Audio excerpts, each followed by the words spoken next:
Hey guys, welcome back to the Law of Attraction Secrets podcast. I'm your host, Natasha Graziano, and today in the studio we have one of my soul sisters. We're born on the same day, people, the 9th of January. Crazy.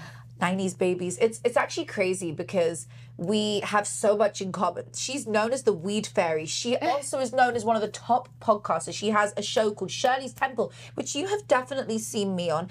She's known for massive celebrity interviews. Such an amazing creature of life and just gets it. And her show is focused around mental health. Today, we're going to dive into all things mental health. We're going to dive into things of how you can overcome your past, how you can overcome limiting beliefs, Capricorn energy. There's so much in here today I know you're going to love. Welcome to the show, Shirley Ju. Thank you so much. That was a beautiful intro. I love you. Love you. I love you. So happy to be here with you. Same. I've been wanting to do this for a while. Aww. I feel like we have so much in common. Right. And it's just like jamming. So really, you guys are just going to dive into our conversation. Right, literally. I feel like that's how welcome we should. to our world. Yeah, welcome to like our shit. This is like what we talk about. Yeah. How have you been? You okay? I'm good. Yeah, honestly, just realizing life is so short. Like, it's too short to be worrying about anything other than appreciating the day. Wow. You know? Wow. That's powerful. Yeah. I know you've been through a lot. Like, you can talk about as much or as little as you want. Yeah. Tell me one of the struggles that you've recently faced and how you've overcome it, because it's so touching. And obviously my audience knows what I've been through. Right. And there's a lot of similarity there. So like, For sure. you know, if you want to talk about it, you're cool. Yeah, like with... Yeah, I mean, honestly, I did a podcast last night and it really pissed me off because it was a dating podcast. I'll shout them out. They're called Whatever. I went to Santa Barbara for it. Oof. And there were girls on the podcast that were kind of shitting on mental health. No. And they were like, one of the girls is from like Israel, and she was like, that's the problem with America. Everyone wants to claim mental health, and the more you talk about it, the more you think it, or blah, blah, blah. And I was like, it was just bizarre how someone's mindset viewed mental health as something negative. Whoa. And they have no idea that I'm an addict and I've been to rehab twice and I've been 5150 and like depression, anxiety, bipolar, addiction, like all of that. And it just really was like, wow, people really have really narrow-minded. A, you're narrow-minded, but B, you haven't been through shit. Like, until you've been through fucking treatment and withdrawals and all that, like, you don't know, like, what mental health is. Only, God forbid, but life is a roller coaster. Exactly. They're probably gonna go through something. Right, right. Like, when you are in that place where you feel, oh no, I'm on a pedestal, that's when you want to be most careful, because life is about to shoot you down. Right. Whether it's a physical, emotional, mental, or spiritual challenge, you are about to go through something. For sure. When I'm on a massive high, it's different of gratitude. But when I'm up on a pedestal, like when I was, that was when the world got ready to throw me off it. Right. And the only way to get me off my own pedestal that I built, where I didn't believe anything would ever happen to me, I was like, I'm the best. Like, this is so easy. Boom, life hit me. Right. Illness, single mother, debt. How much further do you want to go? Right. It was bad. Right. So, like, how did you end up getting into your state of addiction? Man, partying. I was a party animal growing up back home. I'm from the Bay Area. Yeah. Traditional Asian parents, super strict. Like, I'm talking like Chinese, super strict. Right. I went to a private Christian high school. Everyone around me was white. Wow. And they just like, the culture, I just like was embarrassed to be Asian. I know that sounds crazy. So crazy. Crazy. But it doesn't matter. It's what you felt. Yeah. And then, you know, obviously in China, it's okay to beat your kids, punish them growing up. And I really just like that anger and hatred turned into like rebellion. So I instantly started drinking, smoking weed, you know, doing drugs. Wow, this was like really 14 in high school. Yeah. So I just fell into that. And then, you know, I started drinking early, but then I went to college at UCSB. It's funny, I was there last night and it was like the most nostalgic experience, but I drowned. UCLA. I transferred to UCLA after UCSB because I drowned in alcohol. So I was blacking out like 3 times a week. It was bad. But that was my way to cope. Like, yeah, that was your coping reality mechanism. could not face reality. Like, not having a relationship with my parents, and like at age 33 now, I'm realizing how terrible of a daughter I was. Like, imagine having a daughter and that daughter just hating you, not wanting to talk to you. Like, so I'm healing that right now and healing that relationship with my parents. So, Babe, oh my gosh. So what happened next? How did you did that just never end, the addiction there? Or did it it just continued, or? Definitely getting sober was like eye-opening, and just doing work on myself, and like, you know, the more I'm surrounded, like I meet people like you that are spiritual and have like overcome the rock bottoms in such a positive way and turn that negativity into positive, something positive. I think for me, to be completely honest, work has always been my outlet. So starting as an intern and becoming a freelance journalist, and like I literally worked my ass off. Like, even before I got into music, it was like being a server for 9 years, and like after I got sober, working in treatment centers. I started at a treatment center in Van Nuys doing graveyard shift. So like just funneling everything into work, and always just like not knowing where my career was going to go, but always just having that work ethic, that hustle, that drive, you know? That's so what fuels me to this day. Is that your why? Yeah, definitely. To help people. I want to help people. I want to motivate people. I want to inspire people. I noticed that because you had a real big shift in your career, and we met as that shift had just happened. Totally. And I was like, dang, I wonder if we would have been so close in the Shirley For sure, shift. yeah. Because I know for a fact the Natasha pre my shift had changed. Mine was a full breakdown to break through. You know, I don't even know that version of me. I love her, but I don't know her. We would have been great party animals. Yeah, girl, I know. But what's funny is now we meet and you resonate and attract what you are. Right. So like when we met, didn't matter who else was in the house at the time, but you know, you were over there at the time, and like it was insane the way that it happened. You literally just it was like, it didn't matter what was going on. Yeah, we were meant to meet. The friendship is stronger than any of those things that remained after that evening. For sure. And I was like, wow, but you attract what you are.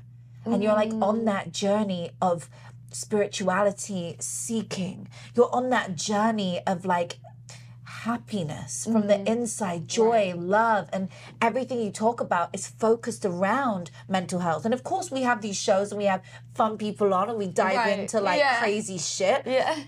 That's called living as a human. But the majority of our time is spent, how can I better me? Yeah. How can I help others? Like, you have such a big focus on mental health on your show. Your show is absolutely amazing. So on your show, you have these incredible celebrities. You interview, we have many of the same guests actually, it's really cool.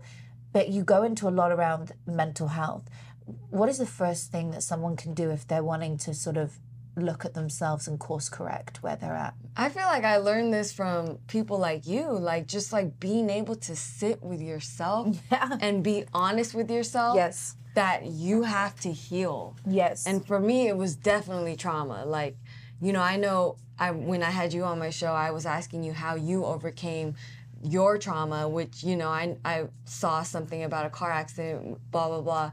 But it was like, how can something so detrimental to your life and your family and your loved ones, like how did you make peace with that? And so learning how to learning to do shadow work and like meditation and journaling's a big one. I know, and that's obviously what I teach. Right. Like, sorry, excuse me, with scripting, I do like, you know, writing it down in the past tense, writing down your goals. How do you journal? I just journal every morning. I like prompted journals. So I like when they give you like a little question. Yeah. Girl, you love what I have put together. I love this. Yeah, no, it's so beautiful because you come to the Scripting Society because it's called prompted. I know. It's like prompted journaling. You love it. So inside we write, and not just in my Scripting Society, but like I teach this to my students, my clients, how to write in a certain way. So I can say, you know, don't do it in the present tense, do it in the past tense, but it's beyond that. Yeah. There's science behind it. That's why I did a whole TED talk on scripting. when you write down in the past tense how something happened, what it felt like about your goals, though it's already yours, you will manifest it 10 times faster. For sure. So when you journal, do you find it as like a release? Do you like... Yeah, definitely. Just to get, like, it's almost like talking to a therapist, but you're just getting your thoughts out. It's funny, someone told me a method is like burning it after, so like you're processing it and then letting it go, and like moving on from it. That's I haven't done that yet. I'm scared of fire, but see, it's so cute. Simple, You can do it in the sink. Yeah. See, sometimes I like to, and I don't do it unless it's. I used to like burn a letter of things I want to happen, but it's like, well, hang on, surely you're burning it because you don't. Right. So some people look at it one way, and some people do spells where they burn it, and it's like, I don't really get it. There's different angles on it. I think the most powerful way to do it is to journal, write it down in the past tense about what you want, and then place things on it, like if it's love, rose petals, and leave it out on the side. Cute. Put a little candle on top of it, you know, safely to put it on, and do like a little rose shrine, a love shrine. You get it? Candles. I love all of that. You gave me so many candles, and you're so good. I love all the stuff. That makes me so happy. Talking about that, you have huge endorsements from like the biggest weed companies and vape companies and like smoke shops and all the rest of it. Have you always just been a natural weed smoker? Is that something I started smoking weed in high school. Honestly, weed has been a huge tool for my mental health. Like, it is medicinal when you smoke correctly. It really is. And just like depression, anxiety, just uplifting my mood. And I'm learning to like use my platform to promote like smoking with intention versus just like, oh, getting high. Like, you know, and I feel like when I got sober, it was so shunned upon to smoke weed. Like smoking weed, you were like, in AA meetings, they like, you would get like, you know, you're not sober if you smoked weed. And now I feel like cannabis is more accepted to where people are actually using cannabis in like sobriety as a gateway to get sober versus a gateway for drugs, which is so cool because man, when I tell you, like, working, like, a decade in music and being a freelance journalist, I was getting paid pennies. And, like, cannabis has finally been, like, you know, it's been such a blessing to be able to do what I love and still get paid for it. You know? So I think that's been, like, the big, like, I'm so grateful to be here. Like, I started out just smoking cannabis because, you know, from recreational to social to now medicinal. And, like, now it's, like, a booming industry where people have salary jobs. It's just wild. I love that. What's beautiful, I love seeing somebody's vice, as long as it's a healthy one and they do it in a way that's not harming others. And it's like, you know, there's even people who, you know, they do things which I never even think of doing, but it's a certain thing. But weed, for me, the way I see it with you, you do it in such a different way. Like, you do amazing psychedelic trips where, like, and the stuff you tell me is like, wow, you know, some of those things are like, you know, people go to the forest and they go and do mushrooms in a really safe way. Right. Or they go and do ayahuasca. Have you done ayahuasca? I want to so bad. Oh, you still have it? I'm looking for a plug.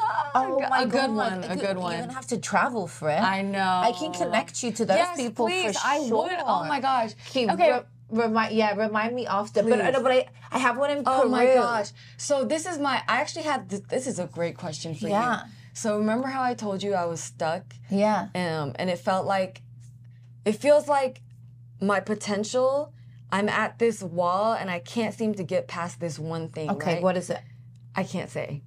Okay. I know, it's private. I'm so sorry. No, but you know, you know how it is. But, okay, so I know. But I have a question. Okay. Is it okay to feel like ayahuasca would help me get past that? Okay, and I know what that thing is. Okay, but the show we don't need to. Okay, got it. So just for anyone who's wanting to understand that, you phrased it perfectly. This will be appropriate, the answer for anyone who's going through something that they just can't shake. That's it. Exactly. Like, doesn't matter what that is. Just that, you know, and it could be love. It could be a money thing. It could be a wall. We call it a ceiling. So it could be in any area. It could be in any area and you can't shake it. It could be addiction. It could, whatever it is to you.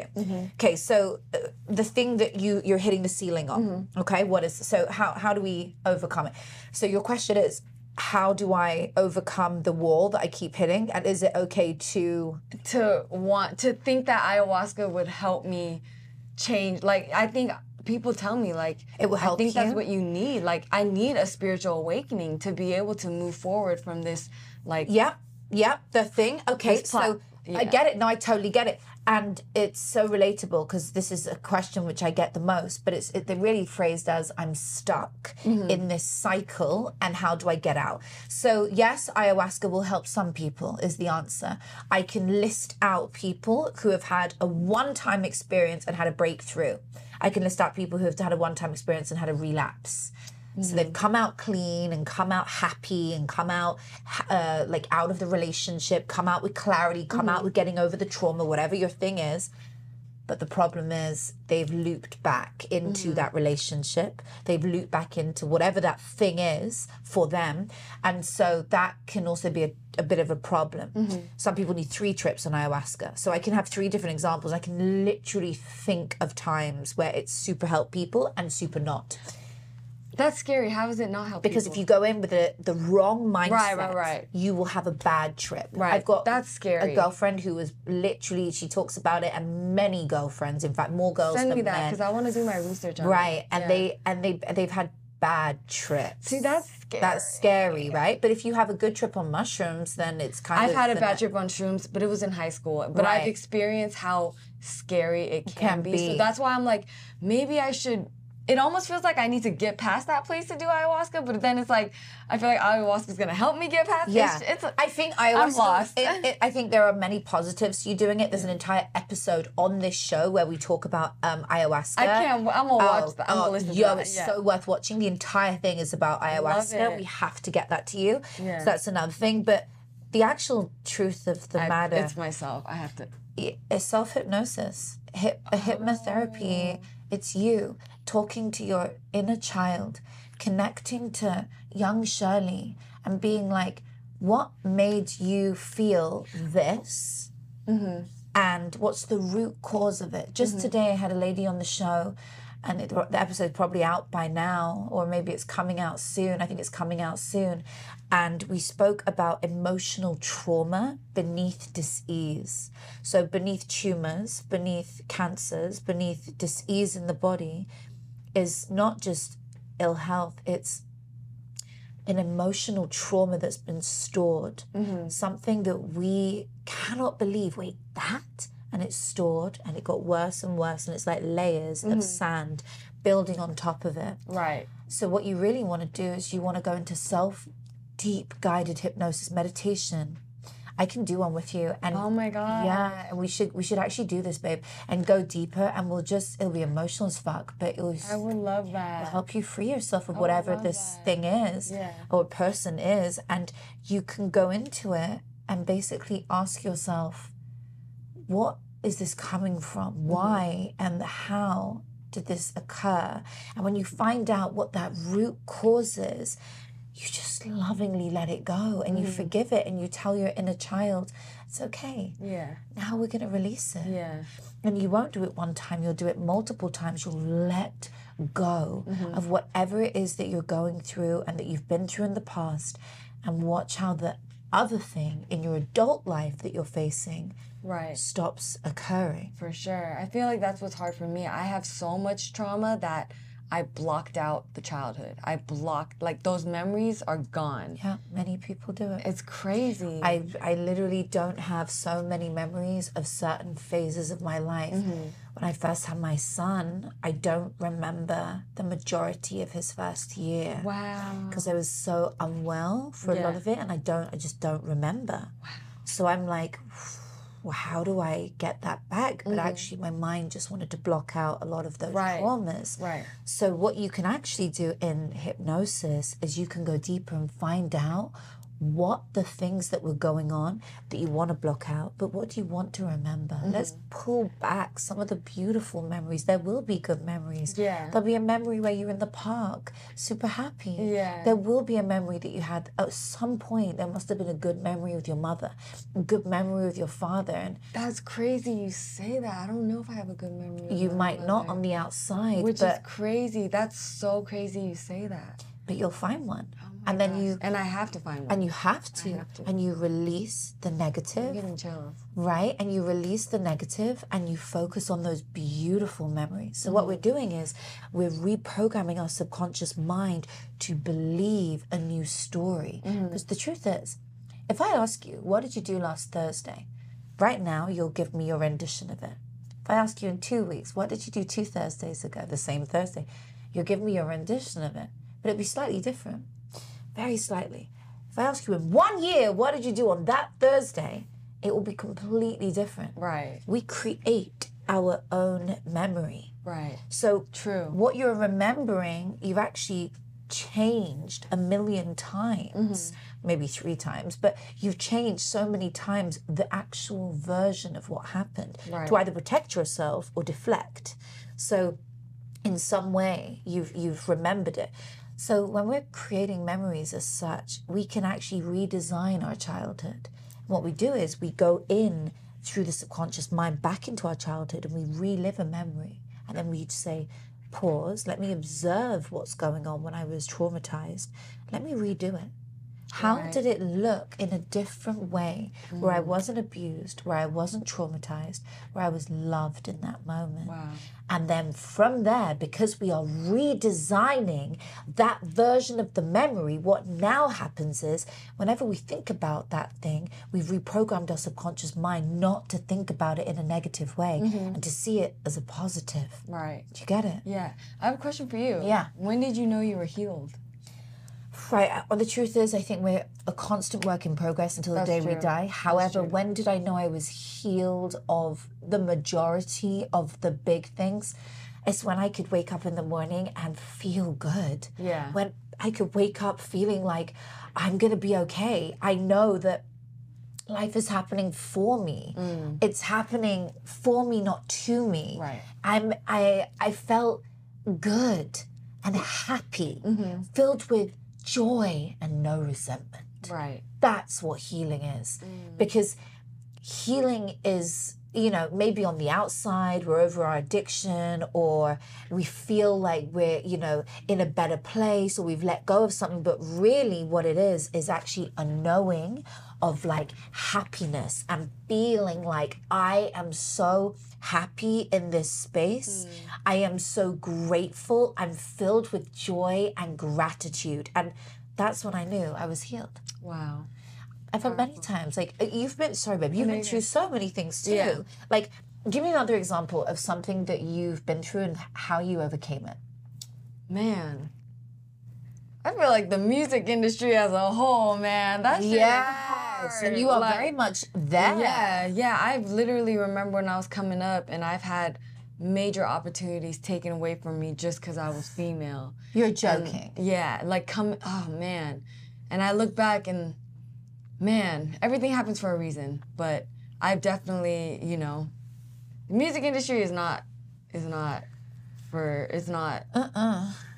everyone. Yeah, Girl, it's a lot. Literally realizing this, like, it's a lot. For sure. And it's like, it's a sex, drugs, rock and roll scene. Right. There is no other way of putting it. For sure. And it's like dog eat dog. And like my LA is my beautiful life in bliss. And I surround myself with like a white light. And I'm like, I encourage everyone to wake up and do that. And then if you have to go into an industry like that, then you just tap in, you go in, and then you come back out. How did you overcome that moment when you were... I have another, I'm sorry. Yeah, give me another. I always forget about this, but I feel like, I don't know if it was during the pandemic or at the end of it, I remember I was so depressed that I was like, not present. I was leaving the dentist and I got in a really bad car accident. No way! And I fractured my wrist. Oh my God, I can literally see the meaning of how this happened to you. Oh my gosh. And I fractured my... This was like the scar? Yes. It was during Thanksgiving, and I write too, so it was like... And it was during Thanksgiving, and my poor brother had to leave a potluck with his friends to come to the hospital where I was at. And I almost died, Natasha. Fuck. And I remember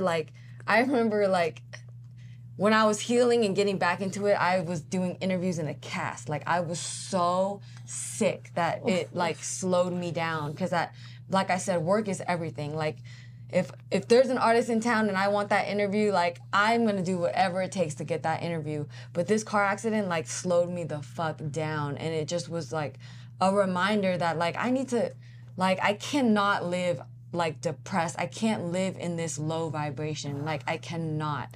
And like God was showing me, yeah, like Wake for up. sure, yeah. Wake up. Literally. Because you were depressed, but what I've been there. And this is it. When you are so low, but it's like, hey, you're not bedbound right now, Right.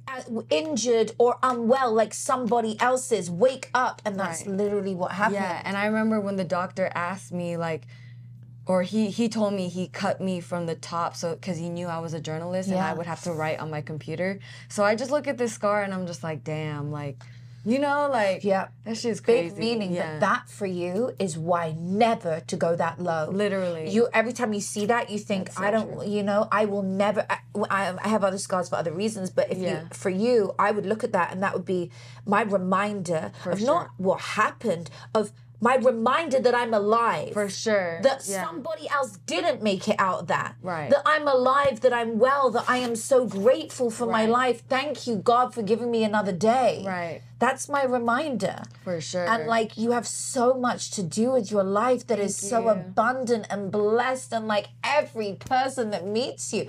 Do you love interviewing the stars that you do? I do. I literally like, man, my last shoot, I had Juicy Fruit, Heather Sanders, and Queen Herbie, and like just 3 boss babes, like Wow. just inspirational. And Yeah, like, I love that. And like even when I had you on, just like so, I like what I hope to do always is to motivate and inspire. So to be able to talk to people that do that on a daily basis is so powerful to me. Love this. Yeah. What are you passionate about right now? Man, I think I gotta work on my mental health, to be honest. I gotta really just like attack this trauma. Like, I have to take time away from work. I feel like work has always been my escape. And like, it takes sitting here with you for me to say it out loud. Like, I need to literally like stop focusing on the bag, Yeah. and focus on my like myself. I know. I need to. So why don't you take 5 minutes a day every morning Yes. to start your day with these things? Why don't you do gratitude for 5 minutes? I do And gratitude, yeah. Beautiful. And lean into that. And then journal, script about your week ahead. I had the best week. I interviewed this person, I did this, and I felt amazing. This week at the Scripting Society is happiness. The topic is happiness. You have to come. Yes. I'm gonna give you the link right after because it's literally in a few days. It's so crazy because meeting you solidified it, but before that, I was viewing manifestation as that's whack. Like, you know, like just because you say it doesn't mean it's gonna come true. And I used to be scared of like opportunity saying out loud because like jinxing it. But I'm realizing how powerful like you preach the mind is, and you know, like it's just, man, my whole life I was like, oh, like, you know, like just because you, like that's whack, that just because you say it doesn't mean it's going to come true. You still got to do the work type shit. Yes. But I'm just learning how powerful it is to like train your brain to like think positively. You know? 100%. And you don't even have to jinx it by telling people. Yes. You're right in that Yes, way. that's true. But it's you and yourself. Every Right. time you walk past the mirror, you're fucking amazing. Yeah. You've got this. Yeah. Every time I wake up and I'm like, and I read my little Post-it notes and I have them on my laptop and I'm like, today is an amazing day. Yeah. I got the most amazing news. When I read them aloud and I feel it, guess what? I get the amazing news and I have an amazing day. For sure. The days I forget them, I did not do it today. And Yeah. I had, until this midpoint in my day, chaos for the Right, morning. right. And then after that, it was wonderful. And me and my producer were speaking about it, and there was external things and people who were involved in order for the reason why it was chaotic. Right. Right? But that's okay. Yeah. Because we brought the energy back. We were like, we're going to find a way to get through this, and we do. Right. Every time. Right. So when you dictate, it's called sending the forces ahead of you. sending the universal forces ahead of you. How can you send the universal forces ahead of you? That's what you have to do every day. I love that. So you go, I'm going to have an amazing day. I'm sending the universal forces ahead of me so that I have the best day today. Yes. So that every person that encounters me loves me and wants to be around me and I help them. I have the best show. I have the best endorsements. I get amazing news. I receive more money. I love you. Love you, babe. That's Thank you it. Just so lean much. into that. Yeah. Be in your biggest energy. For sure. If you could speak to your younger self and give her some advice, what would you say? Dude, it's gonna be okay. I feel like I was at UCLA going to career counselors every week trying to figure out what I wanted to do. Like, obviously, traditional Asian parents, like, be a doctor, be a, whatever. But I never, I was so lost. Like, I transferred to UCLA as a math major. It was too hard. Like, I literally couldn't do it. Ended up falling back on philosophy. So just, like, follow your passion. Like, work hard. Honestly, I preach work ethic through everything. But just, it's going to be okay. Stop worrying. Like, life is too short to be worrying about long-term future. Like, live in the present moment and just work hard and just follow your passion. Follow your heart. I love that. Yeah. How do your parents feel about your career now? Man, they still tell me to stop smoking weed. I don't think they really understand what I do. I don't know. My dad saw, I think, something. I don't know. Maybe he saw I was verified or something. And he was like, "Oh, she's actually doing something." But isn't that funny? Yeah. My dad is like, immigrant. Started his own business like super late in life, and now he's like he's an insurance agent, like really good with the Asian community. Yeah. So if anything, it empowers me to, I hope to one day have my own business and the sky is the limit. And I just know if I focus on my mental health, like everything else will come. You're so beautiful. know? Love, I could talk to you for hours. I know. I honestly, I love your energy and love you're you so too. wonderful. Like Thank you're so inspirational and letting people know that you can come out the other side. Just let somebody know today who's suffering with anything that like addiction or something. For sure. Like just give them your words from that. For sure. And I genuinely feel like meeting you was like divine timing. Like I cannot say this enough. I literally you were just like it was just perfect timing meeting you, like personally, professionally. Like thank you for your energy. You are so just the most genuine person. Thank you. Of course. I can't wait to have you back. I know. Well, you guys, thank you so much for tuning in today. This is the gorgeous Shirley Ju. Love you. Has this amazing show. The link is below to Shirley's Temple, the show, all the things that we speak about. If you're into kind of mental health, but the celebrity angles on it, the music industry, this show is so fire. If you like weed, for sure, you're going to love this show too. The weed fairy herself. We absolutely love it. Is there anything else you want to share with our audience? Thank you so much for having me. I appreciate you. We love you. Thank you so much for tuning in, guys, and we'll see you again next week.